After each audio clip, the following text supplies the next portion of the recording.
خاتون جنت دیکھ آج گھر میں جھاڑو لگا رہی، صفائی کر رہی، سارے کام کر رہی، خادمہ ایک طرف کھڑی ہے۔ حضرت علی کہتے فاطمہ آج خیر تو ہے، لگتا ہے طبیعت ٹھیک ہو گئی، سارے کام خود کر رہی ہو۔ خادمہ نے اتنا سنا، کہنے لگی علی پتہ نہیں آج ہوا کیا ہے خاتون جنت کو کہ سارے کام اپنے ہاتھ سے کر رہی، اپنے ہاتھ سے کر رہی۔ حضرت علی آئے، فاطمہ خیر ہے؟ جی علی، آج سارے کام اپنے ہاتھ سے کر رہی ہو، شکر ہے اللہ کا، لگتا ہے طبیعت ٹھیک ہو گئی ہے۔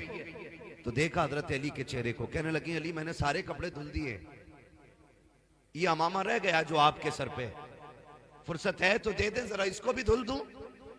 حضرت علی نے امامہ بھی دے دیا، خاتون جنت نے وہ بھی دھل لیا۔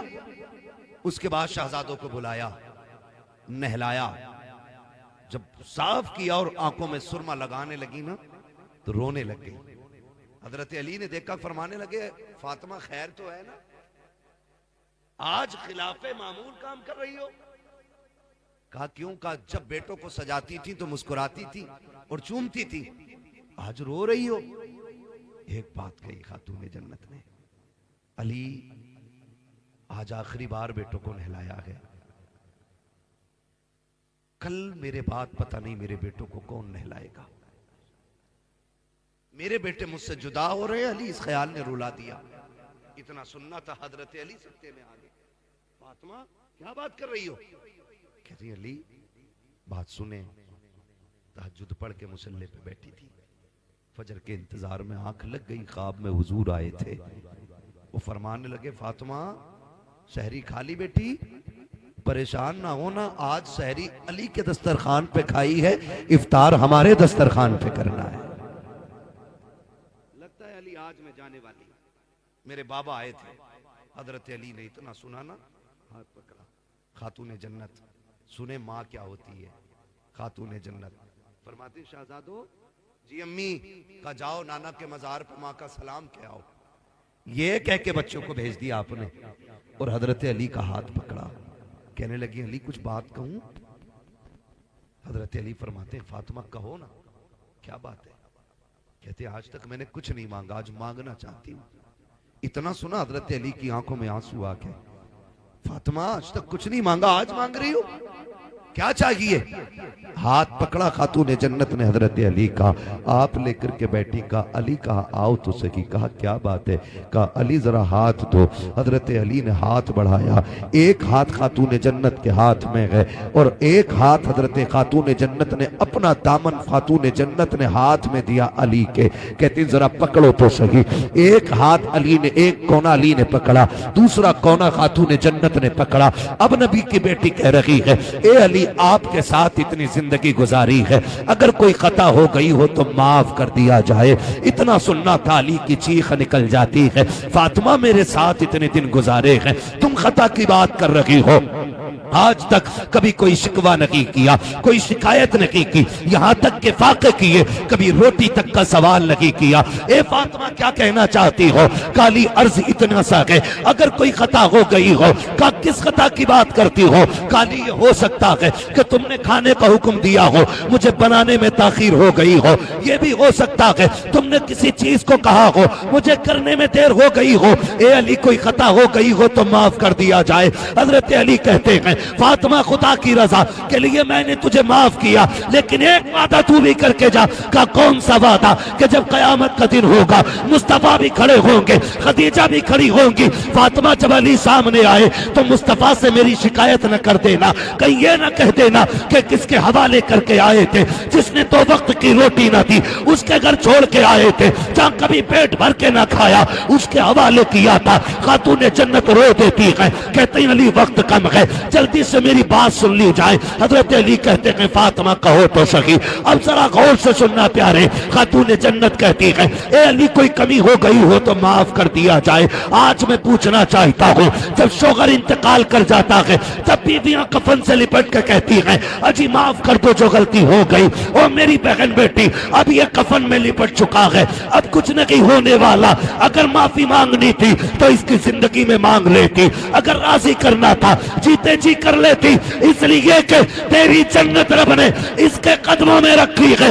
فرمایا گیا جو عورت اس حال میں دنیا سے جائے اس کا شوہر اس سے راضی ہے، اللہ مرنے کے ساتھ ساتھ اس کے لیے جنت کے دروازے کھول دیا کرتا ہے۔ لیکن مرنے کے بعد کفن نوچے گی، معاف کر دو، اور پہلے کہتی تھی مر جا ٹرک کے نیچے جا کے، تیری شکل نہ دیکھوں، تو لوٹ کے نہ آئے، یہ دیتی تھی تانے، آج لپٹ کے کفن سے کہہ رہی ہے معاف کر دو۔ میری بہن یہ معافی تلافی سب جیتے جی ہوتی ہے، مرنے کے بعد تو پھر یہ رجسٹر بند ہو گیا، اب تو اللہ ہی مالک ہے۔ اس سے پہلے کے سانسیں جو ہیں وہ بند ہوں اور ہمیشہ کے لیے رشتے ٹوٹ جائیں، ان کی زندگی میں معافی مانگو۔ اگلی بات جو خاتون جنت نے کہی تھی، دل تڑپتا ہے، ماں باپ کیا ہوتے۔ خاتون جنت نے کہا تھا علی میں اجازت دیتی ہوں تم دوسرا نکاح کرو، لیکن یاد رکھنا جب دوسرا نکاح کر لو نا تو علی مجھے نہ بھول جانا، میری قبر پہ آتے جاتے رہنا، علی مجھے تمہارا انتظار رہا کرے گا۔ یہ نبی کی بیٹی باتیں کر رہی خاتون جنت، علی میری قبر پہ آتے جاتے رہنا، مجھے یاد آیا کرے گی تمہاری، کبھی چہرہ دکھا دیا کرنا۔ اور اگلی بات جو کہی، کہا علی نکاح کرو گے؟ کہتی کہ سنو تم ہفتے کی 6 راتیں اپنی بیوی کے ساتھ گزارنا، ایک رات ہفتے میں میرے بچوں کے ساتھ گزار لیا کرنا۔ میرے حسن حسین بڑے چھوٹے ہیں، یہ ماں ہوتی ہے، علی کبھی حکم نہ دینا، میں نے آج تک حسین کو کبھی حکم نہ دیا، چھوٹے ہیں میرے بغیر کیسے رہیں گے؟ علی میں ماں ہوں ان کی، مجھے فکر کھائے جا رہی ہے، میرے بیٹوں کو میرے بعد دکھ نہ ہونے دینا۔ او یار یہ ماں ہوتی ہے، جاتے جاتے کہہ رہی ہے علی میرے بچوں کو دکھ نہ دیا جائے۔ اگلی بات کہی تھی علی سنو زینب ہے نا بڑی حیا والی ہے، زینب بڑی حیا والی ہے، علی دن کے اجالے میں کم آنا گھر میں۔ کہا کیوں؟ کہ رات کے اندھیرے میں آیا کرنا، آج بھی جب تم سامنے آتے ہو نا تو زینب میری پیچھے چھپ جاتی ہے، اگر میرے بعد تم آؤ گے تو زینب کس کے پیچھے چھپے گی؟ کہا حیا والی بیٹی ہے میری، علی کبھی دن کے اجالے میں بغیر بولے گھر میں نہ آنا، میری فاطمہ میری زینب بڑی پردے والی بیٹی ہے، حالانکہ شریعت میں باپ بیٹی کا کوئی پردہ نہیں ہے، لیکن حیا اور غیرت بھی ایک چیز ہوتی ہے۔ کتنی بیٹیاں ایسی ہوتی ہیں کہ باپ کے سامنے آنکھیں نہیں اٹھا پاتی، اور کتنی ایسی بے غیرت ہوتی ہیں جو ننگی شادیوں میں نظر آتی ہیں۔ تو کیا رشتے ٹوٹ گئے؟ کیا حکم بدل گیا؟ نہیں، یہ تو خون کی بات ہے۔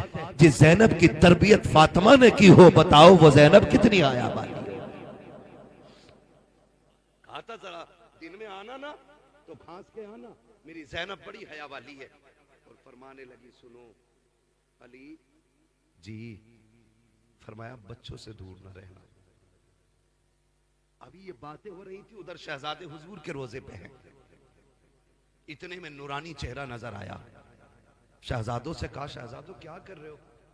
کہا کیوں؟ نانا کو سلام کرنے آئے ہیں، ماں نے بھیجا، کہا جلدی گھر چلے جاؤ۔ کہا کیوں؟ کہا ماں کچھ دیر کی مہمان ہے۔ جب اتنا سنا نہ کہا تم کون ہو؟ کہا مجھے ابراہیم خلیل اللہ کہا جاتا ہے۔ کہا کیوں آئے ہو؟ کہا میں نہیں بلکہ سارے نبی خاتون جنت کی روح کا استقبال کرنے کے لیے آئے ہوئے۔ اتنا سنا شہزادے دوڑ گئے، جیسی گھر پہنچے ادھر معاملہ یہ تھا، کہتے ہیں علی انتقال ہو جائے نا تو میرے پردے کا خاص خیال رکھنا، علی مجھے اپنے رب سے کچھ باتیں کرنی ہے، علی اب تم جاؤ۔ خاتون جنت اندر گئی، علی کہتے ہیں میں نے فاطمہ کو سجدے میں جاتے دیکھا، بس کہتے میں باہر آ گیا، ایک آواز آ رہی تھی یا ایتھا النفس المطمئنہ ارجعی الی ربک راضیۃ مرضیہ فادخلی فی عبادی وادخلی جنتی، کا یہ آواز آ رہی تھی۔ کہتے کیا ہوا؟ کا میں نے سنا فاطمہ کہہ رہی تھی اللہ مجھے حیاتی ہے جبریل سے بھی، اس لیے ملک الموت کو نہ بھیجنا، تیرا فیصلہ تیری مرضی، لیکن فاطمہ یہ چاہتی ہے کہ فاطمہ کی روح اپنے دست قدرت سے خود تو نکالے تاکہ فاطمہ کی حیا بھی باقی رہ جائے، مصطفیٰ کی شریعت بھی باقی۔